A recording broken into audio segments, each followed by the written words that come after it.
Well, we start with that top story where at least 85 more people have been killed by Israeli forces in Gaza on Tuesday alone, with Israel only saying it was going to further intensify its attacks, telling besieged Palestinians in Gaza City to flee, but there is nowhere to go.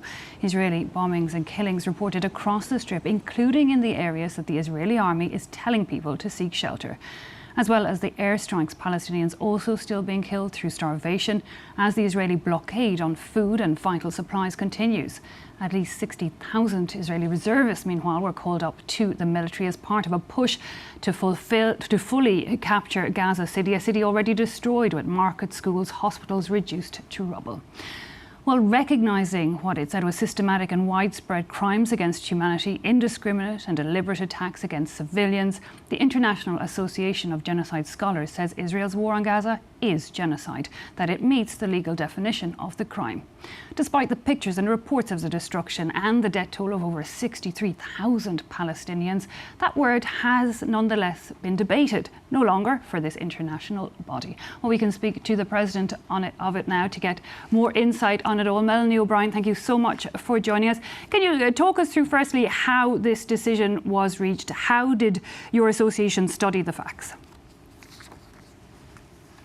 Thank you for having me to talk about the resolution. The International Association of Genocide Scholars welcomes resolutions to be submitted by any members of the association. That resolution will then go through a rigorous and extensive peer review process from 3 separate committees before it goes out to vote to our membership. Our membership then vote, and in the case of this resolution, the vast majority of those who voted in this vote voted in favour of the resolution, declaring that Israel's policies and actions in Gaza amount to war crimes, crimes against humanity and genocide. And what sources did you have in order to come to that decision? What could people study when it comes to that war?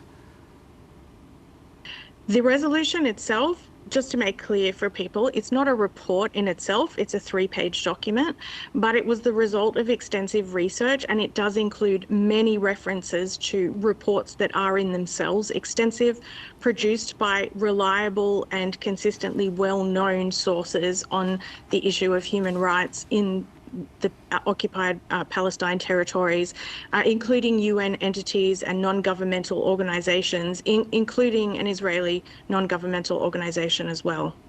Now, it is rare, is it not, or is it just maybe perhaps ignorance on my part, but it's rare to speak out, and notably with the percentage of people that agreed in this case to calling something a genocide. Can you put the significance into context for us?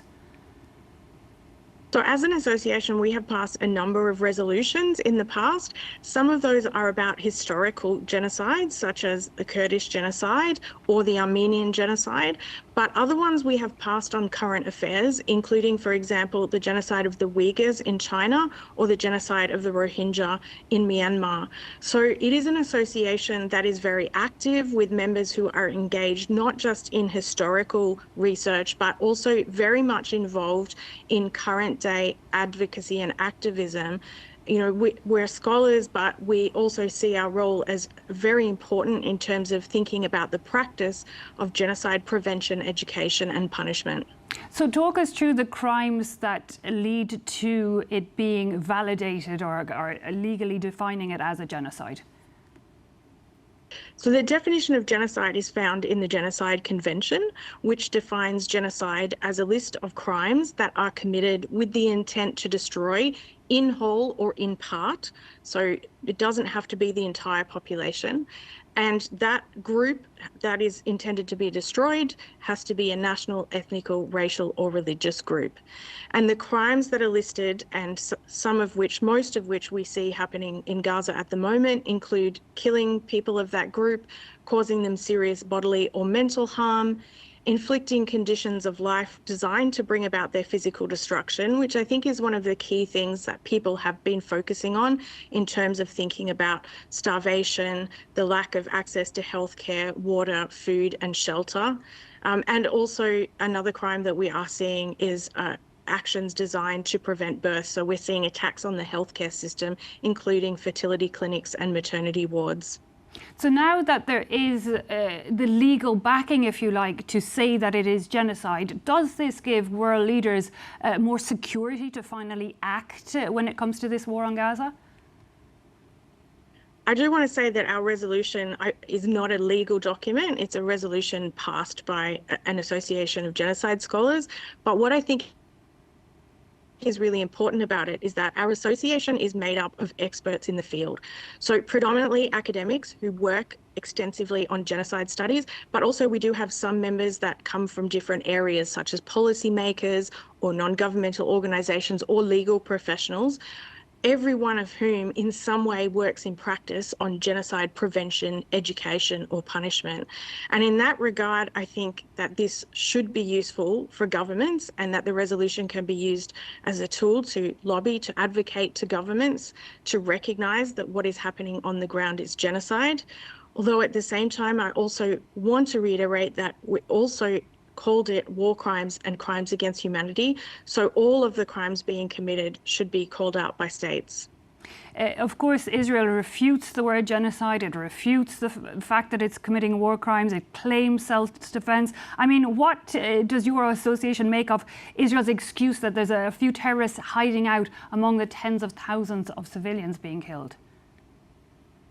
So speaking as an expert in international law, yes, there is a right to self-defense under international law. And certainly, you know, if you and I were having this conversation on the 8th or 9th of October 2023, for example, I would certainly be saying, yes, the right to self-defense is there. But that does not mean the right to self-defense is unlimited. It does have restrictions. And those restrictions include, for example, that the response must be proportionate, and the response we are seeing is no longer proportionate, with the killing of tens of thousands of civilians and the near complete destruction of the entirety of Gaza.